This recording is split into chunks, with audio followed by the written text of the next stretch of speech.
नमस्कार प्रेक्षकांनो. कमळी या मालिकेच्या आजच्या भागामध्ये आपण जबरदस्त ट्विस्ट पाहणार आहोत. हो प्रेक्षकांनो, मालिकेमध्ये इतका जबरदस्त ट्विस्ट आपल्याला पाहायला मिळणार आहे की तुम्ही सुद्धा ऐकून खूप आनंदात होणार आहे. ज्या दिवसाची एवढ्या दिवसापासून तुम्ही ज्या गोष्टीची वाट बघत आहात ना, तो क्षण आता मालिकेत आपल्याला पाहायला मिळणार आहे. तर इकडे आता अन्नपूर्णा देवी आईची पूजा करत असते. तेवढ्यातच राजन बाहेर चाललेला असतो. तर अन्नपूर्णा बोलते, काय झालं राजन, आरती घे. आणि असं कुठं चाललं रे तू अचानक. त्या राजन आरती घेतो आणि बोलतो, आई तुला माहिती आहे ना, कॉलेजमध्ये माझा मित्र आहे प्रिन्सिपल, त्याने मला कॉलेजवर बोलावलं आहे. काही कामानिमित्त त्याला भेटायला चाललेलो आहे आणि खूप दिवस झाले गं, मी त्याला भेटलेलो सुद्धा नाही आहे. म्हणून म्हटलं चला आता काही वेळ आहे, कोणती मीटिंग वगैरे नाही, तर त्याला भेटून यावं. त्यावर अन्नपूर्णा बोलते, छान, असं तू त्याला भेटायला चाललास का? ठीक आहे, छान, आरामात जा. त्यावर राजन बोलतो, हो आई येते मी.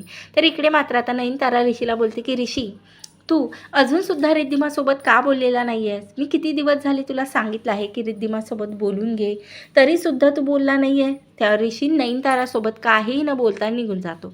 त्यावर आता साधना येते आणि साधना बोलते, मॅडम मला नाही 1 दिवसाची सुट्टी पाहिजे.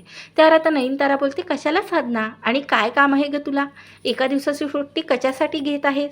तेव्हा साधना बोलते, ठीक आहे मॅडम, मला काही काम आहे, त्यानिमित्त मला आज 1 दिवस पूर्ण दिवसभर सुट्टी पाहिजे. त्यावर आता नयनतारा बोलते, ठीक आहे, आज तुला सुट्टी मिळाली. त्यावर आता साधना उर्फ गौरी लगेच रूममध्ये जाते आणि कमळीचा फोटो आणि एक छोटीशी बॅग घेऊन बाहेर कमळीचा शोध घेण्यासाठी निघते. तर आता कमळीचा शोध घेण्यासाठी निघत असताना तिथं तेवढ्यातच ऋषी येतो. ऋषी बोलते, काय झालं काकू, तुम्ही कोणाचा शोध घेत आहात? त्यावर आता लगेच साधना बोलते, मी आज माझ्या मुलीचा शोधण्यासाठी जात आहे, तिचा शोध घेण्यासाठी मी आज सुट्टी घेतलेली आहे.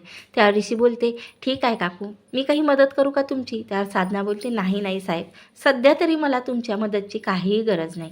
तर आता प्रत्येक कॉलेजमध्ये जाऊन नयनताराकडून सुट्टी घेऊन साधना असं प्रत्येक कॉलेजमध्ये जाऊन कमळीचा फोटो दाखवत प्रिन्सिपलशी भेटत आता कमळीचा शोध घेत आहे असं विचारपूस करत होती. तर आता इकडे राजनसुद्धा त्याच्या मित्राला भेटण्यासाठी SN कॉलेजमध्ये जात असतो. तर तेवढ्यातच आता देवी आईचा चमत्कार म्हणूनच आज खूप मोठा राजनसोबत देवी आईचा चमत्कार होणार आहे, कारण त्याची सर्वात मोठी इच्छा गौरीला भेटण्याची पूर्ण होणार. त्याच SN कॉलेजमध्ये गौरीसुद्धा जाते आणि तिथं कमळीविषयी चौकशी करत असते. तेवढ्यातच तिथं राजन येतो. तर आता गौरी चौकशी करून प्रिन्सिपलच्या ऑफिसमधून बाहेर येते आणि राजन आतमध्ये जातो. एकमेकांसमोर राजन आणि गौरी समोरासमोर येतात. समोरासमोर आल्यावर गौरीला कळालेलं असतं की राजन आपल्या समोर आहे, म्हणूनच ती लगेच आपला चेहरा झाकण्याचा प्रयत्न करतो. पण राजनला आता गौरी दिसलेली असते, कारण आता राजन आणि गौरी समोरासमोर आलेले असतात. गौरी आता राजनला लगेच गौरीचा हात पकडतो आणि बोलतो, गौरी, मला बघून तू आनंदी का नाही झाली आणि असा चेहरा का लपवत आहेस? सांग मला, तू कुठं होतीस एवढे दिवस? मी तुला सिद्धटेक शोधून पूर्ण सिद्धटेक शोधलं, तरीसुद्धा तू मिळाली नाही आणि तू मुंबईत आहे. खरंच आज तर माझ्यावर देवी आईची कृपादृष्टीच झालेली आहे. गौरी, चल लगेच, तू काही न बोलता तू माझ्यासोबत घरी चल, अन्नपूर्णा निवासमध्ये चल, आईलासुद्धा तुझी भेट घेऊन, कारण आई 18 वर्ष झाली तुला भेटण्यासाठी एक एक क्षण वाट बघत आहे गं. त्यावर आता गौरी बोलते, नाही, मी तुमच्यासोबत अन्नपूर्णा निवासमध्ये नाही येऊ शकत. त्यावर आता राजन बोलतो, काय झालं गौरी, तू माझ्यासोबत का नाही येऊ शकत? मला कारण तर सांगू शकतेस ना? त्यावर मात्र आता गौरी राजनकडे कसलीही कामिनीविषयी काहीही बोलत नाही. तेवढ्यातच आता गौरीच्या हातून एक फोटो खाली पडतो.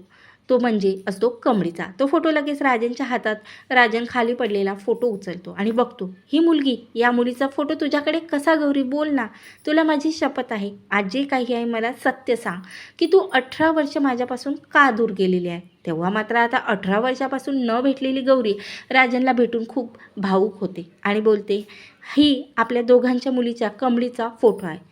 तेव्हा मात्र राजन आता चकित होऊन जाते की ज्या व्यक्तीशी तो एवढ्या दिवस ज्या व्यक्तीसोबत घरी राहत होता, त्याच्या घरी जी सतत मुलगी येत होती आणि ज्या मुलीशी आणि अन्नपूर्णाचं नातं वेगळंच काहीतरी नातं आहे, ती मुलगी त्याची स्वतःचीच मुलगी आहे आणि तो मुलगी असूनसुद्धा तिला ओळखू शकला नाही. म्हणून आता लगेच तो गौरीला बोलतो, अगं, ही मुलगी तर माझ्या घरी नेहमीच येते आणि आपल्या कॉलेजमध्ये शिकते.